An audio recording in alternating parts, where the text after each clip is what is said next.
Children these days want to be raised very differently to the way their parents were raised, whereas the parents want to raise children the way they were raised. So that really results in a conflict.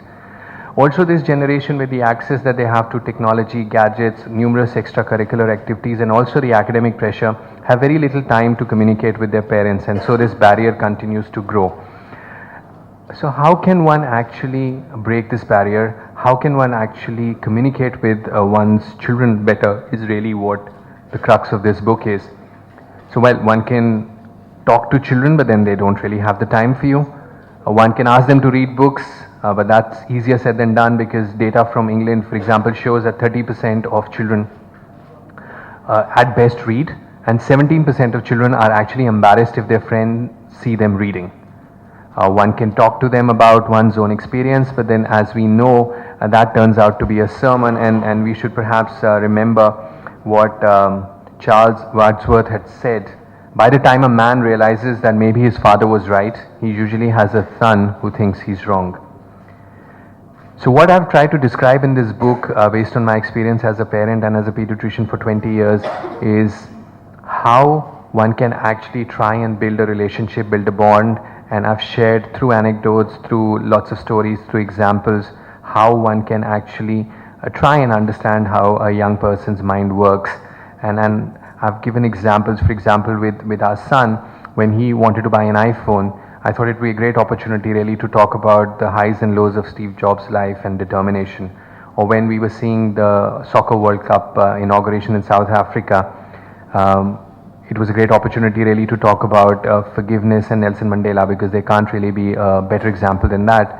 And so this is what this book is about. It's about 18 values, it's about 50 do's and don'ts, and I've tried to share a little bit of personal experience, but not too much, because I was reminded of what Mark Twain had said. When I was a boy of 14, my father was so ignorant, I could hardly stand to have the old man around. By the time I got to be 21, I was astonished at how much the old man had learnt in 7 years. So this book is dedicated to all the children I've had the privilege of looking after over 20 years, and I hope that it's of benefit to both parents and children. Thank you. Charan and I are we love kids a lot. That's number one. Number two is we are perfectionists, and we want to be really careful before taking the step. So I want to read through everything, and I thank Dr. Sibal for writing this book before we had kids, so now we can bring up our kids really well. My inspiration is my sister-in-law Sushmita, who's an amazing mom. I give it to her. She's like one of the best moms ever, and she's the best homemaker. And Charan, thank you for having such an amazing sister, so then we can learn from her. And also my cousin Sinduri. She heads the Apollo Hospitals operations in Chennai and the whole region. And she has a 2-year-old kid, and she's able to do an amazing job with work-life balance. Her home and the kid, and it's just amazing. So, I use her as a benchmark when I have my children. But things are so different from the time, I was a child and to now. Dad wouldn't allow, boys to call us, or we didn't even have a cell phone till we finished school. That's like till the 10th or 12th. And then after that, I was exposed to America. So it was that bad. So anyways, it was a great experience also. But I was wondering, will my kids have the same experiences I did, or will it be different?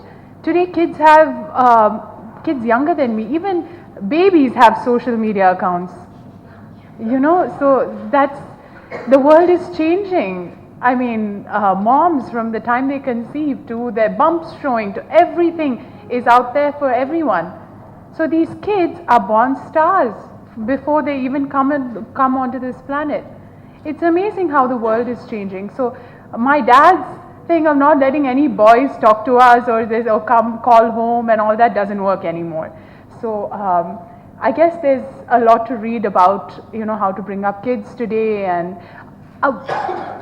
I really want to talk about children's health, because I've seen a lot of kids today are chubby when they graduate, and your weight, your looks, all that is becoming so important. So I feel that every parent should look into their kids' health get them vaccinated, get them right, get them in the body shape that's good for them, because this world is not so nice anymore, where we can accept everyone. Counsel them correctly, tell them what it is, and be truthful with your kids. Previously it used to be like spare the rod, spoil the child. That's it. Yeah. So now, if anyone hits their kid, the kid will turn around and say, "I'll call the cops on you." It's that bad. But anyways, obviously none of us want to hit our kids or do anything like that. I think it's very nice for parents to become friends with their kids, and I'm seeing it, I'm learning it, I'm trying to absorb as much as possible before we have kids, and we do extensive reading and research, and I know so many couples that have gone abroad to take classes even before they had kids.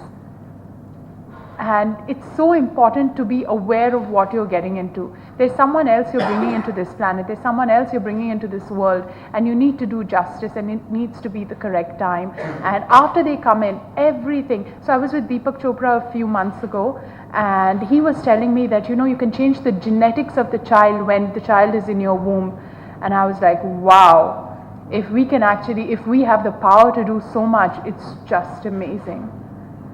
So anyways, thank you, Dr. Sibal, and thank you all. I think you really need to concentrate on your kids. Please subscribe. Please do subscribe. Please subscribe. Please subscribe. Please subscribe to our YouTube channel.